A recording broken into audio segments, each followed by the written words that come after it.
Oil prices continue to stay around the low 30 mark. Nobody predicted that we would be in this situation today. And so you cannot predict the markets based upon actual factual truth. You really can't. The demand for oil has grown consistently over the last 30 years. But demand and supply is not what is driving the markets right now. What is driving the markets right now is fear. And not just any kind of fear. It's the fear that is shared most on social media. The coronavirus fear makes zero sense if it came down to facts. The fact is that 40 people have died from the coronavirus here in America. The fact is the average person that dies is 80 years old. The fact is that most of the people that have died was in an old folks home. I think 28 people in the same home because they were old and they had medical issues died from the coronavirus. The fact is we lose 1,800 Americans every day. In the next 24 hours, 1,800 people will die from heart disease. So those are the facts. And that's the truth. But the truth is not driving the markets. Reading data is what I do. I go to the EIA, I read the reports, I read everything. I listen to what these PhDs have to say. And I try to predict what's going to happen based upon factual data. But nobody predicted that toilet paper would be the number one commodity right now. Fear. And the flavor of fear is what drives the markets. For instance, perfect example. Official Pentagon launches airstrikes targeting Iran-backed militia after rocket attack on U.S. British troops.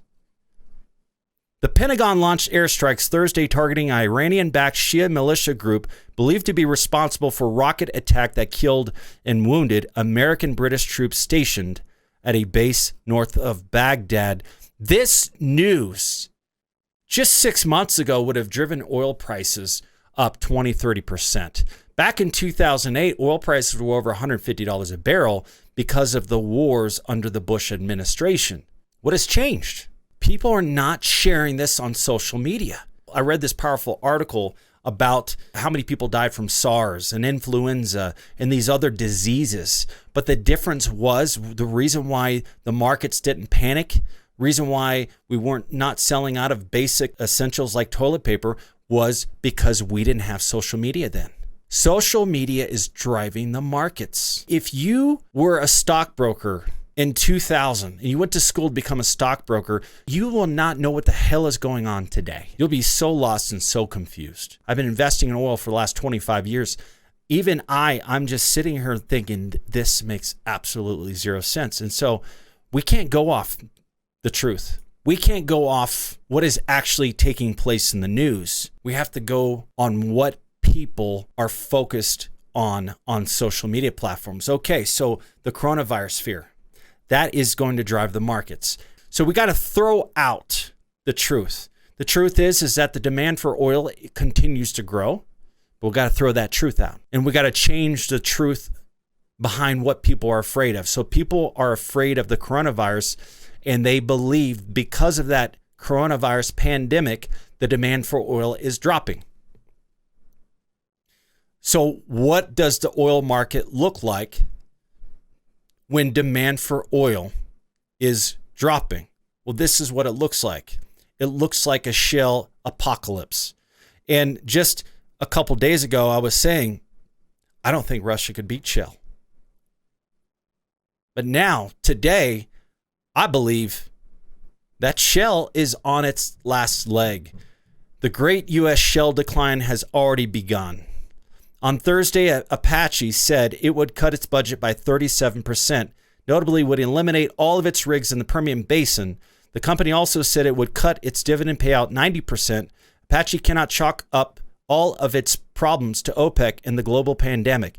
It was only recently that the company shelved drilling activity in its high-profile Alpine high asset in the Permian because of its disappointing results. Even though that there's an oil price war right now, it had nothing to do with that. It was only recently that the company shelved drilling activity in its high-profile Alpine high asset in the Permian because of disappointing results. See, I've been saying this for years. I invested in Shale back in 2004, the Barnett Shale. That was huge. And I realized something. You can't make money in Shale.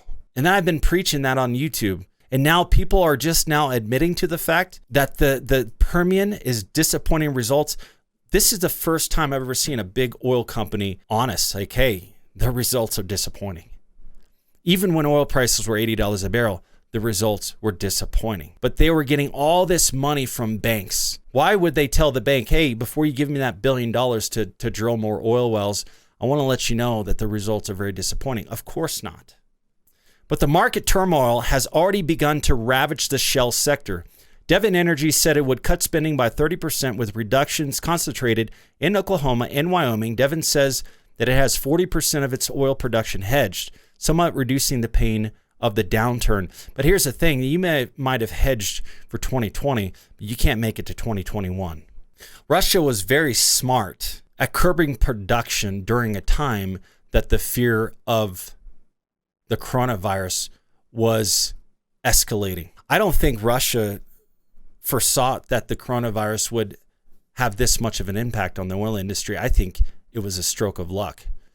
But I do believe that Russia is part of driving the fear of the coronavirus, as they have the ability to influence social media. So the question is, where are oil prices going to be in the near future? To say that I know that answer, I would be lying to you. But let's take a guess here. If I had to guess surely on factual data, I would tell you it would be very reasonable for oil prices to go up to $100-something a barrel. The Permian Basin has peaked at 13-something million. Set aside the fact that the rig counts are dropping, they're cutting back on drilling developments. But what they're not cutting back on is putting their wells online. All of that money that has been spent over the last 6 months, those wells probably won't go online for another 30 to 6 more months because it takes time to put a well online. So a lot of these wells are just now being put online. So the shale decline has nothing to do with the fact that they're not developing shale. They're not drilling wells. Because if you drill a shale well today, you might not see production for 6 months to a year. That's how long it takes to get a completion crew on location to put it online. So the decline has to do with the limitations of the Permian Basin, because shale decline is very massive. Shale is a very tight formation, low porosity, low permeability. When you frack a shale well, that's an artificial frack. And shale is a massive filter. Imagine the filter on your car. The oil filter has to be changed. You could put brand new oil in that car, but eventually that filter will stop allowing the oil to flow, because all that paraffin buildup, all the trash will be collected in that filter, and eventually that filter will stop. The shale is a natural filtration system. That's why they have to frack and penetrate and break up that hard, low porosity shale to get the oil to flow through freely. But it always goes back to what it originally was. And so that's why a shale well come online around 1,000 barrels a day and then drop down to 10 in a very short period of time. Shale decline is massive. And so now when they drill a shale well, actually the output is even lower. The sweet spots of the shale industry are gone. And each time they drill a shale well, they're pumping millions of gallons of frac fluid into the structure, and the structure is being filled with more water. And so each time they drill a well, they're pumping more water. And so before it was for every 1,000 barrels of oil, they're pumping 500 barrels of fluid. And now for every 1,000 barrels of oil, now they're pumping 2,000 barrels of fluid. And they can only pump so much fluid out. And so bottom line, the oil to water ratio, the water ratio is increasing and the oil is dropping. And so now each well they drill is less economical. And so you have that. On top of that, you have less activity. And you have the fact that the shale industry has a much faster decline.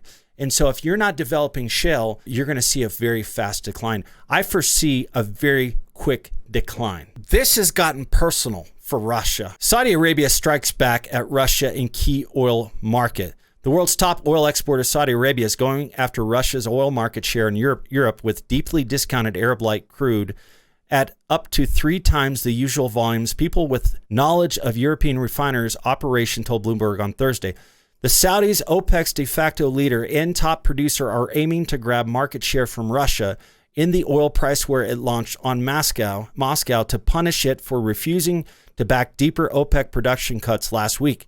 And Europe is a key battleground in the new oil wars, as Russia's Urals crude has traditionally been a popular choice among European refiners. Saudi Arabia hasn't seen Europe as a core market in recent years because it has prioritized continuously growing demand in Asia markets. But in the war of market share, the kingdom is now looking to squeeze the Russian oil out of Europe by offering deep discounts, which make Arab Light crude priced as low as $25 a barrel.